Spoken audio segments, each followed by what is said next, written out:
Hello dear students, welcome to medical Vidyarthi online education. इसके पहले की टॉपिक की बात करें आपके फार्मास्यूटिकल एनालिसिस में, तो जिसमें हमने जाने थे कि हमारे जो प्रिपरेशंस हो रहे थे, स्टैंडर्डाइजेशंस हो रहे थे, उसमें किस कलर के चेंजेस आ रहे थे। हमने जब ऐड किया सॉल्यूशंस को तो क्या क्या चीज़ें उसमें क्रिएट हो रही थी, सारी चीज़ें हमने जानी थी कि कलर कैसे चेंज हो रहा है। अब आते हैं आगे के टॉपिक की बात करिए तो क्या हो रहा है स्टैंडर्डाइजेशन में। अगर हम बात करें तो पोटेशियम पर मैग्नेट, इसका पोटेशियम पर मैग्नेट से हमने स्टैंडर्डाइजेशन किया, तब क्या हो रहा है। पोटेशियम पर मैग्नेट 0.1 एंड इसमें क्या हो रहा है, हमने एक्यूरेटली वे किया, कितना रेंज होना चाहिए 0.2 से 0.3, कितना 0.2 से 0.3 ग्राम हमने लिया सोडियम ऑक्सलेट, जो कि हमने ड्राइड किया कितने घंटों के लिए, 2 घंटों के लिए। और उसमें जो उसका डिग्री सेल्सियस की अगर हम बात करें 105 से 110 डिग्री सेल्सियस पे, तो ये हमारा क्लियर हुआ। आगे आते हैं कूल इन अ डेसिकेटर।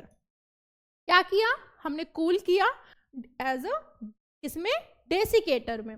उसके बाद हमने ट्रांसफर किया क्वांटिटेटिवली हमने क्या किया, ट्रांसफर किया इसमें 100 ml बीकर में। इतना पॉइंट क्लियर है। आगे चलते हैं इस पे। अब 100 ml बीकर में जब हमने ट्रांसफर किया तो ऐड किया 250 ml ऑफ प्योरीफाइड वाटर। क्या ऐड किया, 250 ml हमने प्योरीफाइड वाटर ऐड किया, फ्रेशली बॉइल्ड एंड कोल्ड। क्या, जो कि क्या था, फ्रेशली बॉइल्ड था और उसके बाद कोल्ड था। एंड हमने 10 ml सल्फ्यूरिक एसिड लिया। अब उसमें हम परसेंटेज की बात करें तो 96% हमने लिया SO4। अब इसमें देखना है, ऐड किया रैपिडली मतलब जल्द से, हमने रैपिडली ऐड किया फ्रॉम अ ब्यूरेट अबाउट 95%। क्या ऐड किया है, अगर हम बात करें थ्योरेटिकल क्वांटिटी ऑफ पोटेशियम पर मैग्नेट सॉल्यूशंस की जो नीडेड थी, अब उसमें हमने क्या किया, स्टिर किया। स्टिर मतलब जो भी हमारा स्टिरिंग रॉड होता है, उससे जब हमें कोई सॉल्यूशंस होता है, जब मिक्स नहीं होता प्रॉपरली, तो हम स्टिरिंग रॉड का यूज करते हैं, मतलब स्टिर करते हैं हमने until the solutions is clear, जिससे जब हमने स्टिर किया तो जो हमारा सॉल्यूशंस था वो क्लियर हुआ। क्लियर होने के बाद हीट द सॉल्यूशंस, क्या किया, सॉल्यूशंस को हीट किया और कितने पे, 55 से 60 डिग्री सेल्सियस पे मेंटेन किया टेम्परेचर रेंज। किसके दौरान, आपके टाइट्रेशंस के दौरान। और कंप्लीट किया titrations by slow drop wise हमने स्लो एडिस किया, मतलब एडिशन अंटिल द अपीयरेंस, क्या अपीयर हो गया, उसके दौरान फिर अपीयर हुआ पिंक कलर, जो कि परसिस्ट होता है 30 सेकेंड्स के लिए। इतना क्लियर हुआ। आगे आते हैं डिटरमाइन, और हम क्या करते हैं, सब्सट्रैक्ट करते हैं, ब्लैंक टाइट्रेशंस को रन कराते हैं, जो कि 55 से 60 डिग्री सेल्सियस पे होता है आपके मिक्सचर में। उसके बाद क्या होता है, 250 ml हमने प्योरीफाइड वाटर लिया, जो कि फ्रेशली बॉइल्ड था और कोल्ड था, जो कि हमने 10 ml, कितना, 10 ml कंसंट्रेटेड सल्फ्यूरिक एसिड के साथ लिया। तो इतना हमारा टॉपिक क्लियर हुआ कि हम स्टैंडर्डाइजेशन जब कराते हैं पोटेशियम पर मैग्नेट का, तो उस कंडीशंस में किस कलर चेंजेस आ रही हैं, किस तरीके से कौन कौन सी चीज़ें हम ऐड कर रहे हैं, प्रोसेस क्या है, सारी चीज़ें। अब आते हैं आगे फार्माकोपिया को स्टार्ट करने से पहले हमारी कुछ चीज़ें हैं जिसको हम क्लियर करते हैं। आपने प्रिपरेशंस पढ़े, स्टैंडर्डाइजेशंस पढ़े, अलग अलग जो हमारे जैसे पोटेशियम पर मैग्नेट हो गया, बहुत सारे हमने H2SO4, बहुत सारी चीज़ों के हमने प्रिपरेशन स्टैंडर्डाइजेशंस पढ़े कि जब हम उसमें कुछ ऐड कर रहे हैं तो क्या क्या चेंजेस आ रहे हैं, उनका कलर कैसे चेंज हो रहा है, तो सारी चीज़ें हमने देखी थी। प्लस उनके अमाउंट्स कितने हम ले रहे हैं, उनकी क्वांटिटी कितना ले रहे हैं, उनकी क्वालिटी क्या आ रही है निकल के, तो सारी चीज़ें हमने देखी थी।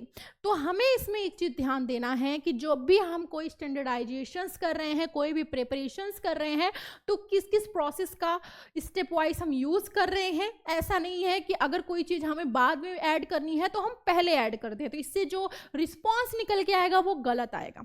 तो अब इसमें हम बात करते हैं प्रिपरेशन। जैसे हमने जो जो अमाउंट्स लिया है, तो अमाउंट्स हमेशा ध्यान देना है कि वो क्लियर और सही होना चाहिए। वे हम जो भी कर रहे हो, जो भी हमारा केमिकल, जो भी हमारे कंपाउंड्स हों, जो भी चीज़ें हैं वो प्रॉपर होनी चाहिए। तो ये चीज़ें हमें याद रखनी है और ध्यान भी देनी है। अगर हम लैब में भी काम कर रहे हैं तो अगर हम इस चीज़ों का प्रिपरेशंस कर रहे हैं तो हमें ध्यान देना चाहिए। अब आते हैं आगे।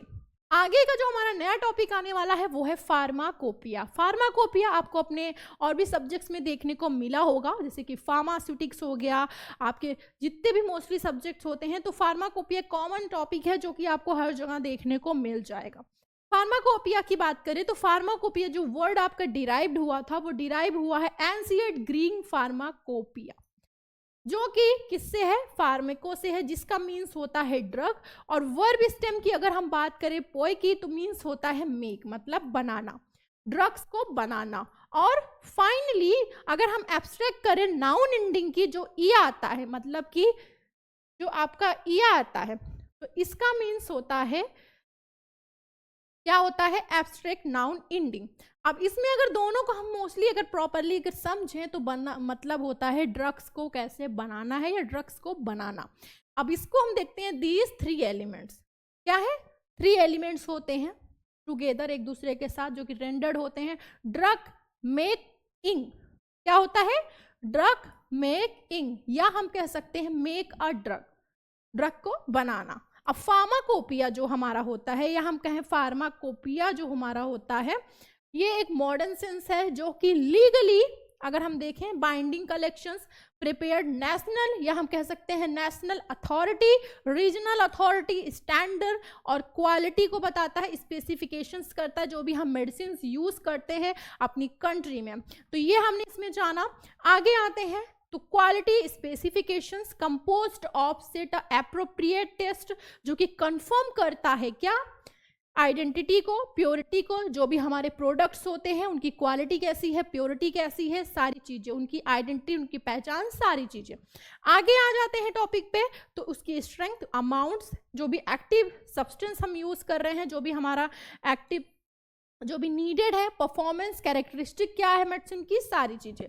अब रेफरेंस में आ जाते हैं, तो रेफरेंस जो हमारा सब्सटेंस का होता है, दैट इज लाइक बात करें हाईली कैरेक्टराइजेशन, अगर कैरेक्टरिस्टिक की बात करें या फिजिकल स्पेसिमेन की बात करें, जो कि हम यूज करते हैं अपने टेस्टिंग में, जो कि हेल्प करता है क्वालिटी को इंश्योर करने में, आपके such as identity, strength, purity, जो भी हमारी मेडिसिन की होती है। तो ये किसके अंतर्गत होती है, सारी चीजें हमारे फार्माकोपिया के।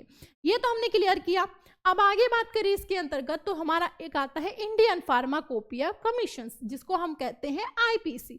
इसमें क्या होता है, ये एक तरीके का ऑटोनॉमस इंस्टीट्यूशन है, जो कि आपका ministry of health and family welfare के द्वारा होता है, जिसमें क्या होता है, set a standard for all the drugs, जो भी हमारी सारी ड्रग्स आती हैं, जो भी स्टैंडर्ड होती है, उनको कैसे बनाना, मैन्युफैक्चरिंग, सोल्ड कैसे करना है, कंज्यूम कैसे करना है इंडिया में, सारी चीजें आती हैं।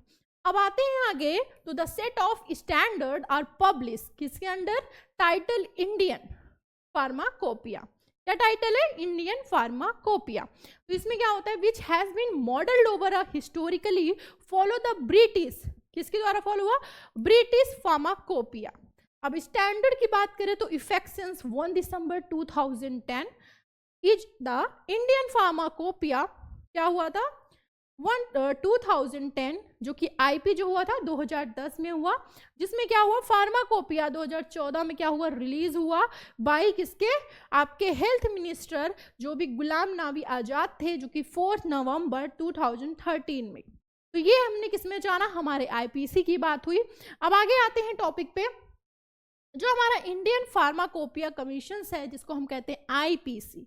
आईपीसी की बात करें तो एक तरीके का ऑटोनॉमस इंस्टीट्यूट है, जो कि आपके मिनिस्ट्री हेल्थ वेलफेयर के द्वारा हुई थी। सेट स्टैंडर्ड ड्रग की क्वालिटी, क्वांटिटी, मैन्युफैक्चरिंग, सोल्ड, सारी चीजें इसके अंतर्गत आती हैं, किसके, आपके इंडियन फार्माकोपिया के। तो ये हमने क्या किया, क्लियर किया कि हमारा इंडियन फार्माकोपिया में क्या हो रहा है और हमारे जो भी ड्रग्स बन रही थी, स्टैंडर्डाइजेशन हो रही थी, वो कैसे हो रही थी। तो दोनों चीजें हमने देख लिया। अब बात करें आगे का क्या टॉपिक होने वाला है, तो हम मिलते हैं नेक्स्ट वीडियो में नए टॉपिक के साथ। तब तक के लिए थैंक यू सो मच।